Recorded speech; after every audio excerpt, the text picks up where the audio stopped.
Monsieur Charles, bonjour. Bonjour monsieur. Nous nous retrouvons dans le cadre de notre émission Wake Up sur votre chaîne préférée Simi Mini Congo TV, Congo Media TV. Aujourd'hui, nous avons un sujet qui fait débat, un sujet qui a préoccupé les gens durant le week-end. Mais finalement, on se disait c'est pour quand. Et Dieu faisant les choses, heureusement, en finish, les résultats sont sortis, les résultats des candidats à député national. Bon, quelles sont vos impressions par rapport à ça? Parce qu'il y a eu au moins 477 et plus de 20 000 cas qui ont échoué. Donnez-nous un peu vos impressions. Merci monsieur les journalistes. D'abord, je dis merci pour l'invitation. C'est un honneur pour moi que vous ayez pensé à moi. Je commence par souhaiter mes meilleurs voeux à vous, à votre chaîne, à tous les téléspectateurs qui nous suivent en ce moment, à mon parti politique, mon regroupement UDPS Kibasa. La question elle est très pertinente. Qu'est-ce que j'en pense? Je pense que nous sommes dans le 4e cycle électoral de notre jeune démocratie. Donc, les quoi qu'il peut y avoir, ça c'est dans toutes les démocraties du monde. Mais c'est un jeu démocratique que chacun de nous doit prendre démocratiquement. Parce que je suis en train de faire une tautologie avec la démocratie là-dedans, pour que les gens comprennent jusqu'où je vais en venir.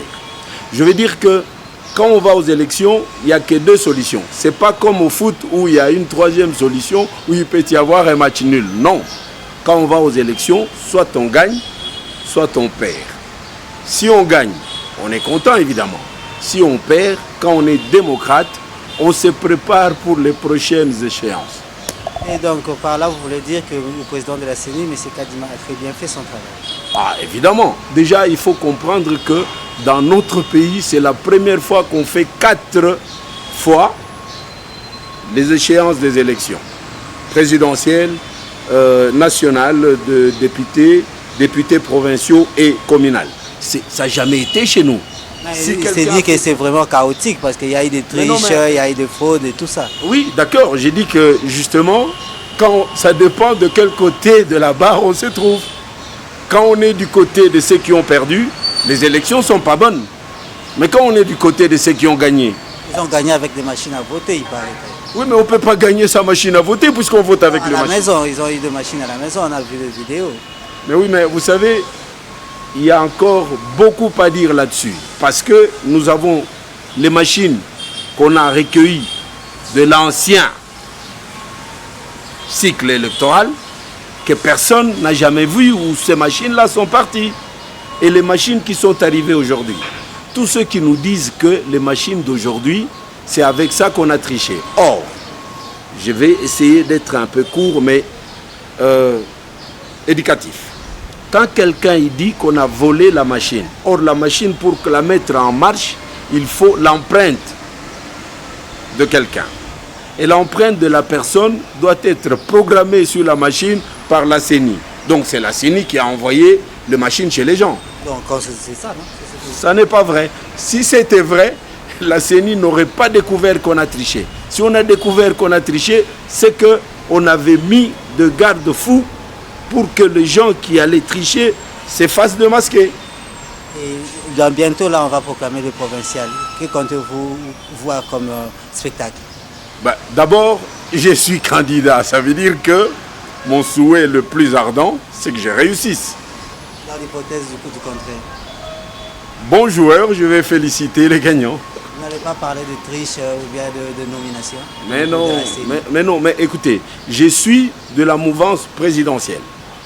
Ça veut dire que si moi je parle de tricherie, ça veut dire que la mouvance a été contre moi. Or, un père ne peut pas être contre son fils. Mais seulement entre vous, à l'Union Sacrée, il y a des gens qui contestent, il y a déjà des contentieux. Seulement entre vous. Mauvais joueur. Mauvais joueur. Non, mais il y en aura plein parce qu'apparemment, vous avez... Bon, il y a des gens qui ont été élus et les autres sont mécontents. Ils disent qu'ils ont pris leur voix et tout. Ils ont des preuves, ils ont de PV et tout. Monsieur, vous savez que à chaque poste électoral, il y a eu plus de candidats que le siège. N'est-ce pas? En provincial, par exemple, là où moi je me suis présenté en Galema, nous étions à plus ou moins 900 pour 5 sièges. Même avec le calcul le plus chimique possible au monde, on ne peut pas arriver à satisfaire tout le monde. Donc il y aura toujours des réclamations. Donc la CENI proclamera et vous accepterez obviously le résultat qui sortira de vous. Je te donne même déjà l'exemple. Je m'excuse, je vous ai déjà tutoyé, je ne sais pas. Okay. Je peux revenir au vouvoiement. Je disais donc, il y a eu 26 candidats présidents de la République. Vous ne pouvez pas vous imaginer que le siège là, il n'y en a qu'un. Donc le 25 seront automatiquement mécontents. Vous avez atteint le seuil dans votre réunion? Ah oui, on a atteint le siège, le seuil 2 fois. Le seuil 2 fois, c'est par compétence, parce qu'on avait bien travaillé. Ou parce que vous étiez proche de la mouvance? Non, parce que le problème c'est que l'opposition n'était pas prête pour ces élections. Non, mais vous savez, vous êtes de Kibassa. Oui, mais nous, on savait qu'il y aura élection. Tout le monde sait que Kibassa est près du président Fachi. Oui, mais vous savez que Kibassa n'est pas passé. Le président de mon regroupement n'est pas passé. Alors maintenant, vous me dites quoi? Ah, vous avez combien de sièges? Pour l'instant, on en a un, je crois. Donc, on a pratiquement échoué. Donc, vous n'avez pas de machine avec vous? Non, on n'a pas eu de machine. Nous, on a fait le franc jeu. Mais comme les élections continuent, nous avons encore le provincial et les communales.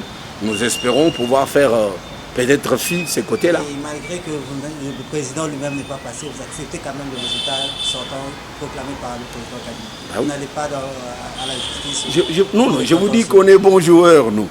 Ça veut dire que quand les élections sont sorties, puisqu'on était parti pour gagner ou perdre, et on a eu l'autre option, on félicite ceux qui ont gagné.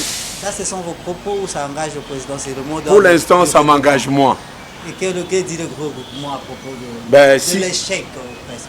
Je pense qu'ils vont abonder dans le même sens que moi, parce qu'autrement, le président aurait déjà commencé à respecter contre les élections.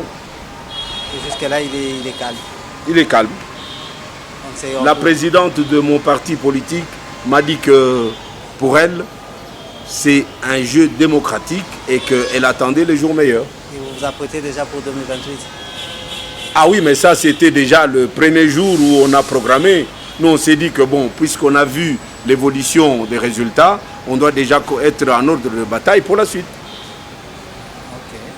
Félicitations, vous êtes parmi les rares qui ont accepté volontairement et il y aura parce que nous sommes démocrates. Vous n'allez pas aller dans et que nous aimons ce pays. Et il se peut que vous espérez à d'autres, parce que la politique c'est pas seulement la députation, vous pouvez espérer à d'autres. Voilà, ça aussi c'est les choses que les Congolais doivent savoir.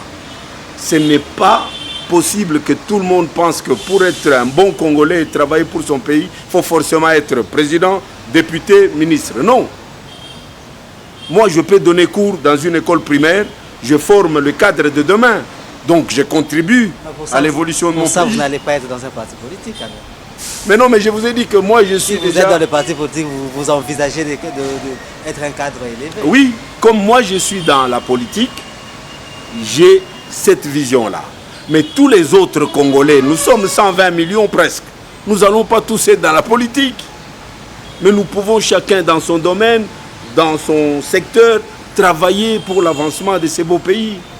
Jour pour jour, toujours dans le cadre de la politique, jour pour jour, demain c'est le 16 janvier. Ouais.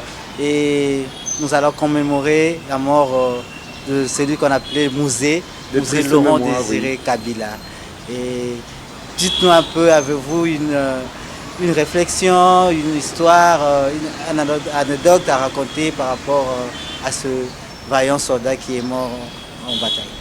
Beaucoup de peine parce que cet homme-là avait beaucoup à offrir à la nation congolaise. J'ai une petite anecdote. Vous savez, quand Mouzé est arrivé dans ce pays, il a commencé à fouetter les gens. On a commencé à redresser le roulage. Nous avons un truc qui est resté chez nous. Aujourd'hui, vous pouvez aller à n'importe quel arrêt de bus. Les gens ne se bousculent plus pour monter dans le bus. Ils se mettent en règle. ça veut dire qu'il y a moyen de redresser le peuple congolais pour qu'on soit tous dans le bon et dans l'ordre et dans le règle. Ça fait partie de la vision de ces grands hommes.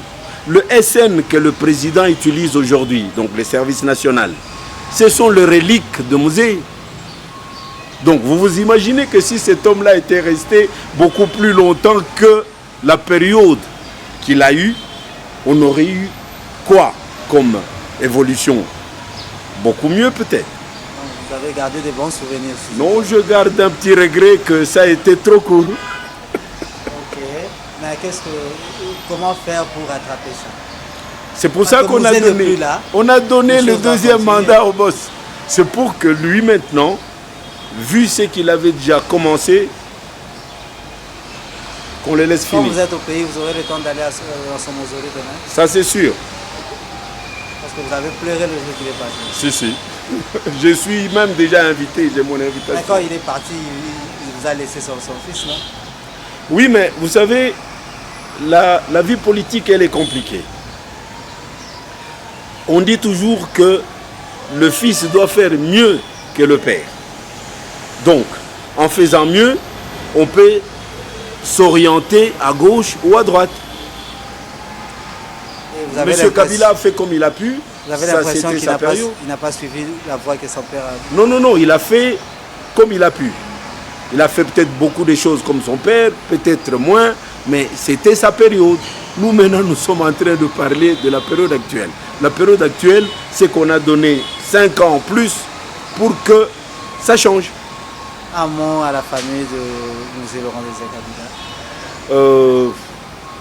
Nous sommes ensemble. Nous sommes aussi de la famille parce que... Nous sommes ensemble parce que Mouzé n'était plus familial, il était devenu national. Alors, sa mort nous impacte tous.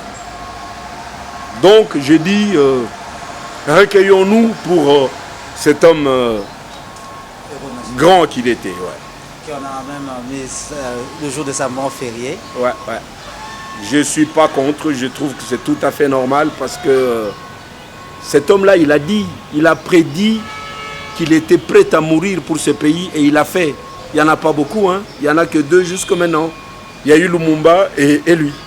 Un mot de la fin au président qui vient d'être réélu président de la République pour notre beaucoup de félicitations, monsieur le président de la République.